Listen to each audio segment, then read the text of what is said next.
Assalamualaikum warahmatullahi wabarakatuh.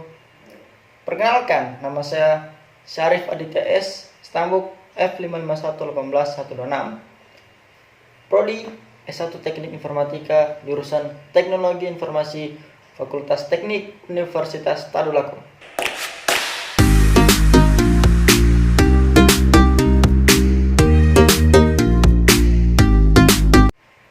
Jadi teman-teman, pada video kali ini saya akan membahas mengenai seputaran sistem informasi. Jadi saksikanlah video berikut ini.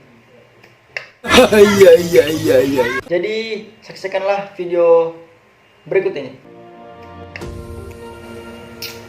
Oke, sebelum kita masuk lebih jauh mengenai sistem informasi, alangkah baiknya kita cari tahu dulu apa itu sistem informasi. Jadi teman-teman, sistem informasi ini terdiri dari dua kata, yaitu sistem dan informasi. Sistem adalah sekumpulan elemen yang saling berkaitan atau terpadu yang dimaksudkan untuk mencapai suatu tujuan. Di sini elemen yang dimaksud yaitu tujuan, masukan, keluaran, proses, mekanisme pengendalian, dan umpan balik. Yang kemudian kata informasi. Mungkin kata ini sudah tidak asing lagi terdengar di telinga kita. Jadi secara sederhananya saja, informasi adalah data yang sudah diolah menjadi bentuk yang lebih bernilai atau bermakna. Pada umumnya, informasi ini sangat dibutuhkan bagi setiap orang, entah itu untuk memperbaharui pengetahuan, untuk bahan beropini, ataupun untuk dasar membuat keputusan.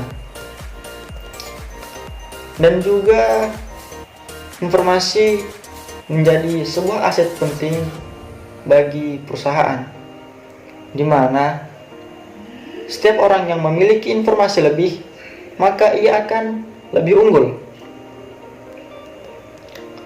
Jadi,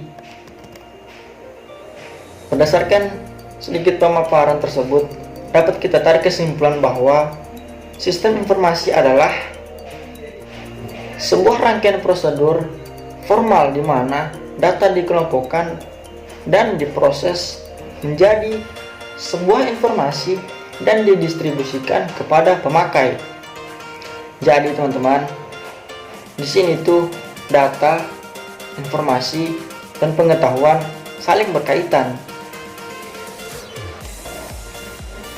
Pada sistem informasi, proses dapat berupa suatu tindakan seperti meringkas data, melakukan perhitungan, dan mengurutkan data.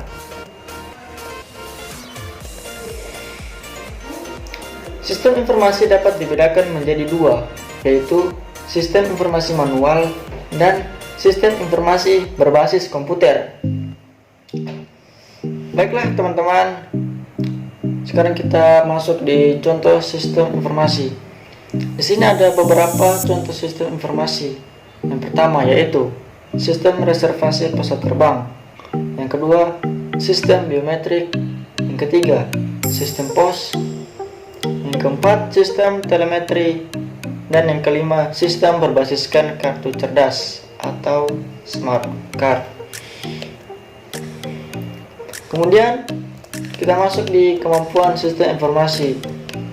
Yang pertama yaitu melaksanakan komputasi numerik bervolume besar dengan kecepatan tinggi. Yang kedua, menyediakan komunikasi dalam organisasi atau antar organisasi yang murah, akurat, dan cepat. Yang ketiga, menyimpan informasi dalam jumlah yang sangat besar dalam ruang yang kecil tetapi mudah diakses. Dan yang keempat, memungkinkan pengaksesan informasi yang sangat banyak di seluruh dunia dengan cepat dan murah. Kemudian, peranan sistem informasi. Yang pertama, berpartisipasi dalam pelaksanaan tugas-tugas. Yang kedua, mengaitkan perencanaan, pengerjaan, dan pengendali dalam sebuah subsistem. Dan yang ketiga, mengkoordinasikan subsistem-subsistem.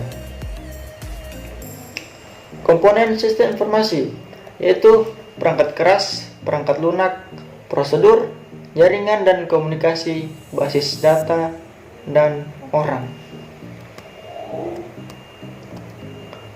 Sistem informasi berdasarkan dukungan kepada pemakai. Yang pertama yaitu ada sistem pemrosesan transaksi atau TPS. Yang kedua, sistem informasi manajemen. Yang ketiga, sistem otomasi perkantoran. Yang keempat, sistem pendukung keputusan atau DSS, Decision Support System. Yang kelima, sistem informasi eksekutif. Yang keenam, sistem pendukung kelompok atau GSS, Group Support System. Dan yang terakhir ada sistem pendukung cerdas atau Intelligent Support System.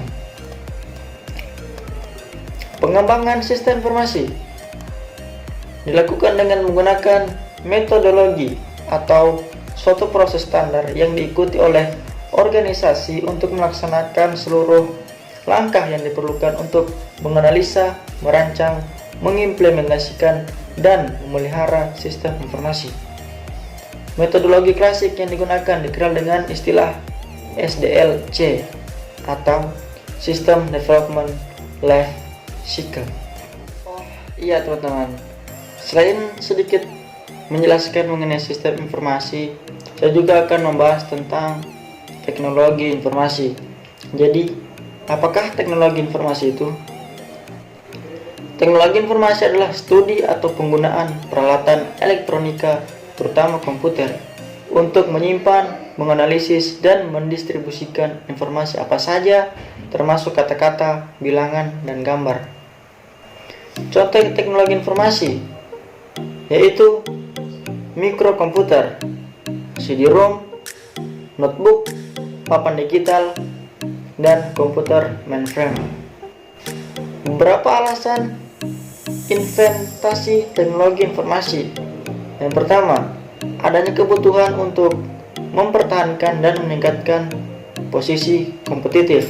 Yang kedua, mengurangi biaya. Dan yang ketiga, meningkatkan fleksibilitas dan tanggapan. Tak perlu memikirkan tentang apa yang akan datang di esok hari. Tubuh yang berpatah hati bergantung pada gaji, berlomba jadi sama.